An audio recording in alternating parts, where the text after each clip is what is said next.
Hi all, welcome to Malware Analysis, and I'm J. Lavanya, Assistant Professor of CSC Department.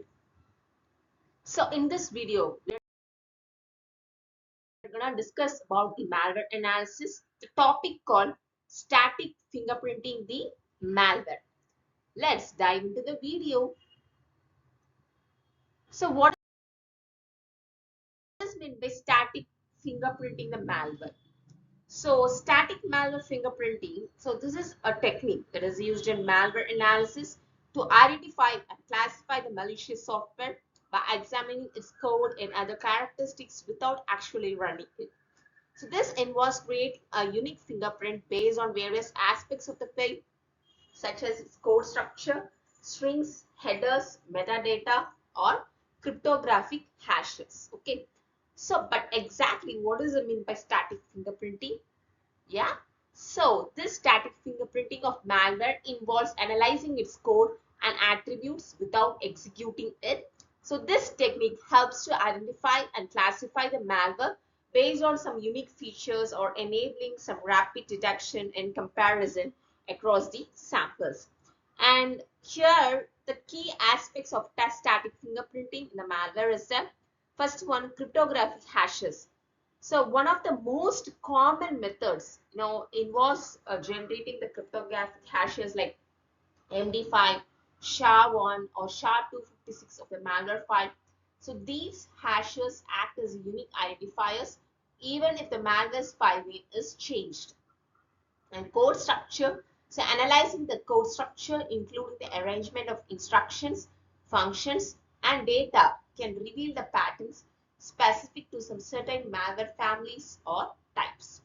And next one, like strings, if you see, examining the strings embedded within the malware can provide clues about its functionality, target systems or the communication methods. And headers and metadata, so information in the file header or other metadata can also be used for fingerprinting. So why is static fingerprinting is important? So early detection, so it allows for some quick identification of some known malware samples, enabling the security teams to prioritize the further analysis and take immediate action. Speed and efficiency. So this static analysis is generally faster than the dynamic analysis. Why? Because in dynamic analysis, which involves running the malware, right? Which makes it useful for some initial triage and filtering some large data sets. In reduced risk, analyzing the malware without running it minimizes the risk of accidental infection or damage to the analysis environment. Okay, and malware family attribution. So static fingerprints can help to determine the family or origin of a malware sample by aiding in broader threat intelligence efforts.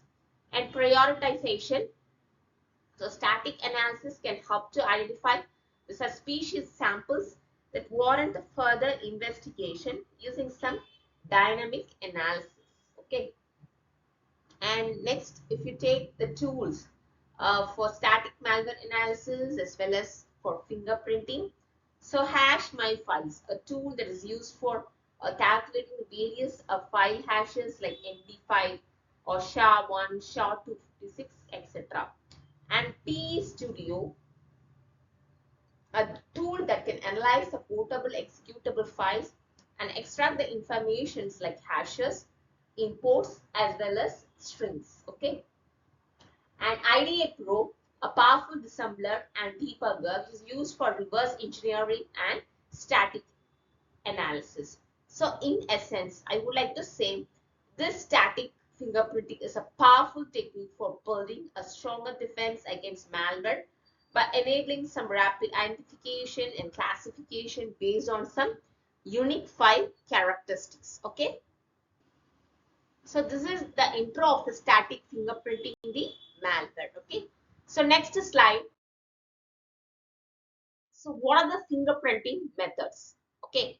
But before going into it, we should see the pros and cons of the static fingerprinting. So as I told earlier, it is based on some code structure, strings, headers, metadata, or the hashes. Okay. and it is fast and lightweight and easy to bypass using some code obfuscation, encryption, or some polymorphism. Okay, and dynamic fingerprinting, there it involves the malware which is executed in a controlled environment, sandbox, or virtual machine to observe its behavior. And fingerprints are derived from its interactions with the file system, network, memory, or the system API. And if you take the pros and cons in dynamic fingerprinting, the pros is that it captures the behavior or it's harder to bypass, resource intensive. Some malware can detect the various virtual environments and alter its behavior. Okay, and these are the static fingerprinting methods like hashing, signature based deduction, and string analysis.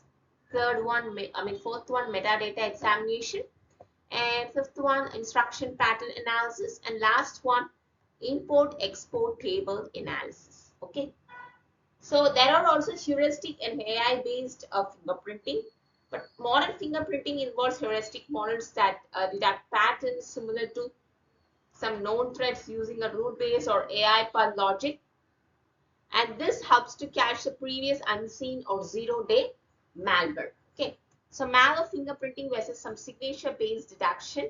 So what is the feature is that like malware fingerprinting, it involves like static, dynamic, as well as heuristic, and traditional signatures like mostly static or hash or code based. And the feature like flexibility, can detect evolved variants and easily bypass with some minor changes. Okay, and so as I discussed already, so this hashing involves like generating hash value like MD5, SHA-1, SHA-256 of the malware file for quick identification, or the signature-based deduction like company comparing some code patterns or byte sequences against some known malware signatures, and string analysis, extracting human readable strings within the binary that may hint at the malware's origin or function. Okay, and metadata examination like analyzing the file headers, section names, and embedded resources, and instruction pattern analysis, inspecting the disassembled code for unique opcode sequences or packet signatures, and import export table analysis,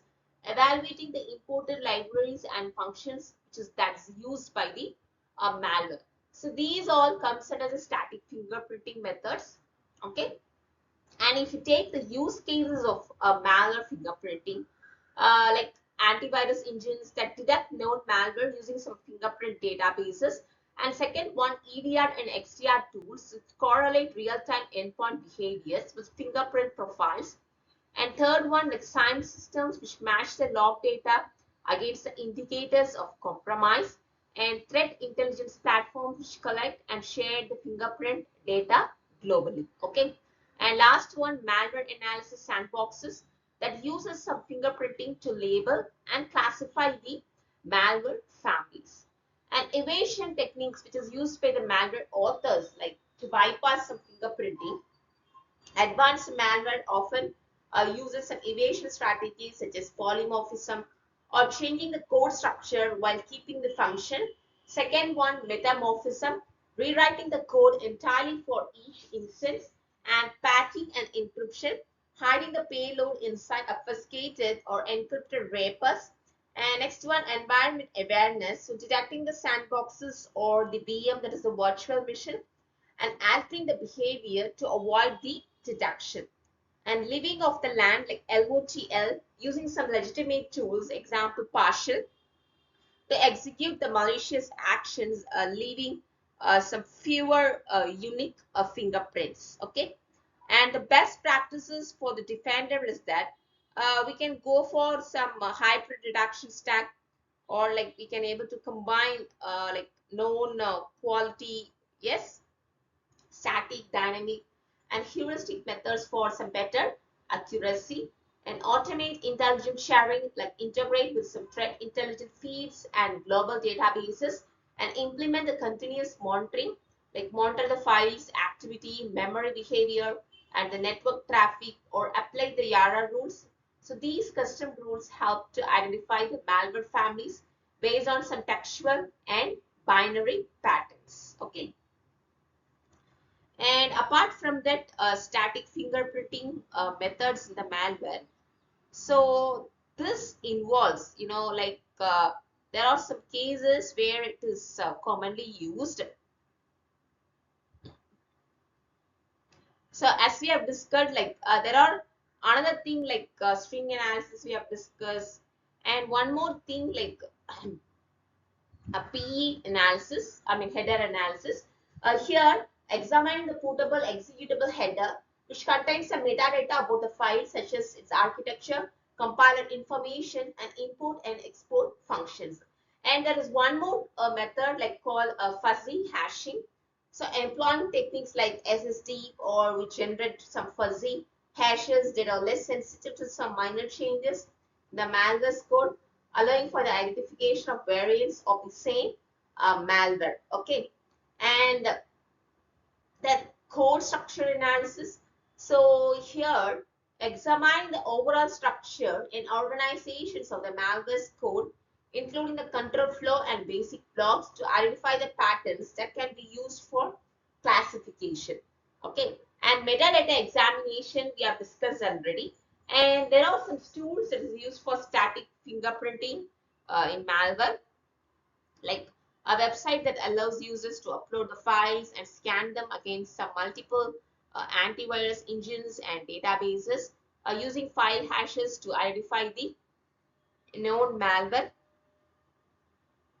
And next one, like PE Studio, a free tool for analyzing the PE files, including the PE header information, imports as well as strings. And CFF Explorer, a tool for exploring and modifying the PE files, including analyzing the structure and headers. And File Analyzer, a tool for analyzing the file properties, including the calculating or hashes and displaying the PE header information. And PEID, so a tool for identifying the packers and compilers which is used in the malware. Okay, so these all comprises of the static fingerprinting. And if you take some static fingerprinting in cases of some methods in some packages, that here it involves some more cases. Let's see the advantages.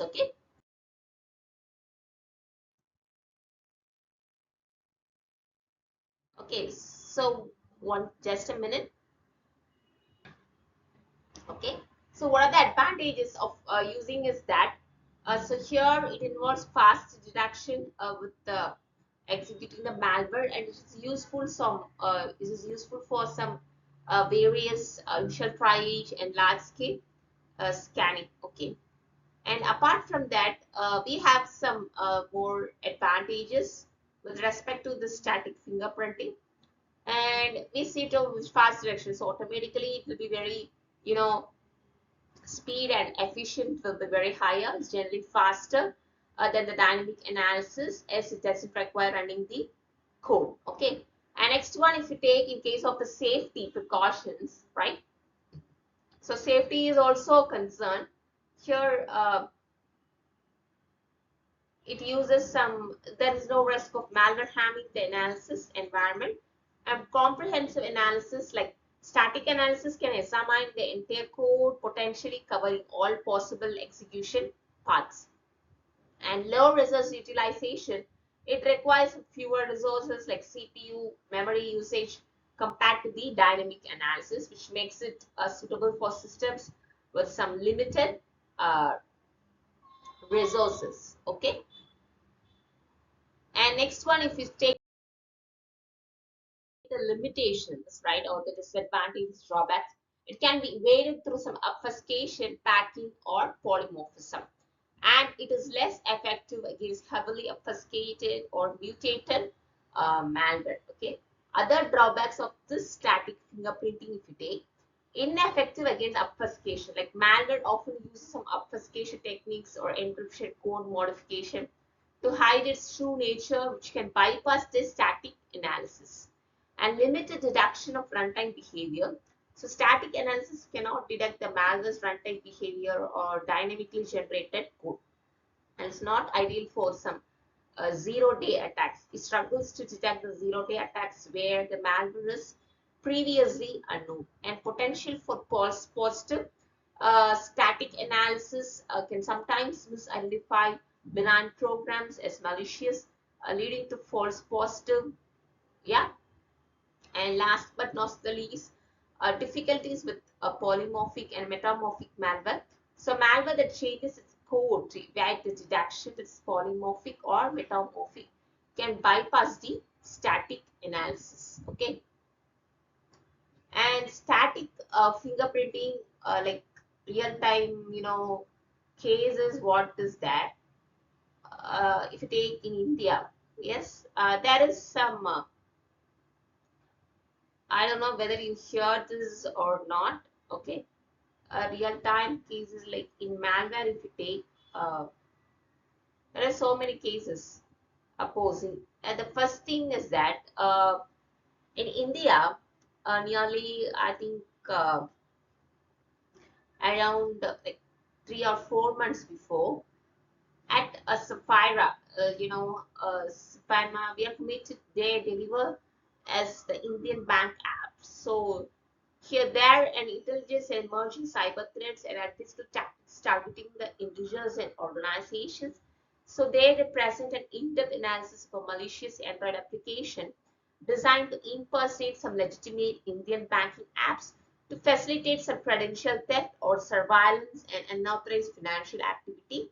The malware leverages advanced techniques such as silent installation or abuse of Android permission and remote command execution to evade the detection and maintain some persistence, using some Firebase for command as well as the control. So operations and phishing pages to mimic the genuine banking interfaces and deceive the users. So by dissecting both static and dynamic behavior, this report aims to raise awareness and strengthen the defenses against some mobile banking threats. Okay, and static and permission of a dropper, we take like in Android permission, we use some key functions like android.permission.access network state, so that allows the application to monitor the network connectivity and determine if a device is connected to Wi-Fi or the mobile data. And malicious actors use this to ensure the payload delivery or the data exfiltration occurs when a stable connection is available, right? And minimizing the detection risk. And Android.permission.request install packages. It also has some sensitive permission that enables the app to prompt installation of additional APK from some unknown sources. And in malicious campaign, it is commonly used to drop some security payloads or malware components once it is done. Okay, so like we can able to filter it by using the various commands. So this is one of the real-time example which is involved over here. So in this video, we have discussed about the various static fingerprinting and what is meant by static fingerprinting and why it is needed, and what are the various methods involved in static fingerprinting, the main thing like hashing, signature-based deduction, or the string analysis, or the metadata examination, or the instruction pattern analysis, or import or export or table analysis. Okay, and we have discussed about the various advantages and limitations. Okay, and the real-time examples. Yes, and we have discussed about the dynamic fingerprinting. So in detail, or I'll be just explaining in detail in the next video about the dynamic malware analysis. The main, the differences is that while a dynamic, it involves executing the malware in a controlled environment to absorb the behavior, whereas static, it involves examining, the malware's code structure without even running it. So that is why, but which is fast and safe, it's static analysis because it executes all for good faults and assessment and quick analysis. Whereas dynamic, it is so time consuming and results intensive, and potential for malware to detect it's being analyzed as sandbox, right? So that is why you most probably, if you go for static or dynamic fingerprinting, you can opt for most probably like a static fingerprinting. So that is the best case. So thank you all. We will see in the next video. Thank you.